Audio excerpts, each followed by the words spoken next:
The first time my daughter cried because of a boy, she tried to hide it. She locked herself in her room. Music playing slightly louder than usual. Door closed tighter than usual. I stood in the hallway for a moment, debating. When she was little, pain was simple. A scraped knee, a broken toy, a nightmare. I could fix those. But this was different. I knocked gently. "Go away," she said. That's how I knew it was serious. I didn't go away. "I'll just sit here," I replied. "You don't have to open the door." Silence. Then the music lowered. 5 minutes later, the door opened halfway. Her eyes were red, but she was trying to look annoyed instead of hurt. "What?" she said. I didn't ask what happened. I asked, "Do you want advice or just company?" She hesitated. "Company." So I sat on the floor against her bed while she lay staring at the ceiling.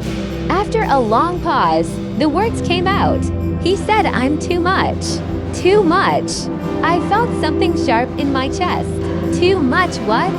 I asked carefully. Too emotional. Too intense. Too everything. I wanted to say the wrong thing immediately. To tell her he was stupid. To tell her she deserved better. To tell her he'd regret it. But she didn't need me to attack him. She needed me to protect her without controlling her. "How do you feel about that?" I asked. She turned toward me, frustrated. "It hurts." Of course it did. At 16, too much sounds like a verdict. Like you're fundamentally flawed. When you were 5, I began slowly. You cried because your ice cream melted too fast. She rolled her eyes. "Dad, listen," I said softly. "You felt everything deeply, even then." "That's not the same." "It is." She sat up slightly. "I don't want to be the girl who cares more." There it was. The fear of imbalance. The fear of loving louder than someone loves you back. I leaned my head against the wall. "Caring more isn't weakness," I said. "It's risk." She looked at me. "And sometimes," I continued, "the person who feels more also feels more pain. But they also feel more life." She was quiet. "He doesn't text like he used to," she admitted. "He doesn't look at me the same." I nodded slowly. "And that makes you feel small." She swallowed. "Yes." I chose my next words carefully. "Anyone who makes you feel smaller for being honest about your feelings isn't someone who knows how to hold them." Tears filled her eyes again. "I hate that I still like him. That's normal.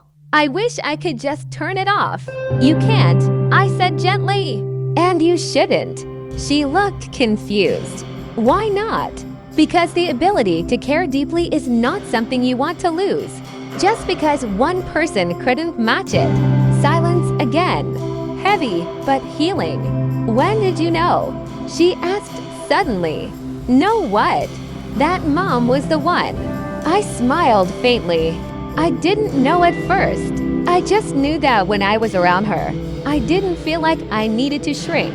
She processed that. "And when it ended?" She asked carefully. That question surprised me. It hurt, I admitted, but not because I was too much. It hurt because sometimes two good people still don't fit forever. She looked down at her hands. "Do you think I'm too much?" I didn't hesitate. "No, I think you're exactly enough." Her breathing slowed. "Then why does it feel like I always care more?" "Because you're brave enough to show it." That night, she didn't solve anything. He didn't suddenly text back. The relationship didn't magically repair itself, but something shifted. A few weeks later, she came into the kitchen while I was making coffee. "It's over," she said calmly. No tears this time. "You okay?" I asked. She nodded. I realized I don't want to be with someone who makes me feel like I need to dial myself down. I tried not to look too proud. "That's a hard lesson," I said. "I know," she replied, "but I think I needed it." She paused before leaving the room. "Dad?" "Yeah. Thanks for not telling me what to do." I smiled. "I trust you." After she left for school, I stood alone in the kitchen. When she was little, I protected her from falling off bikes.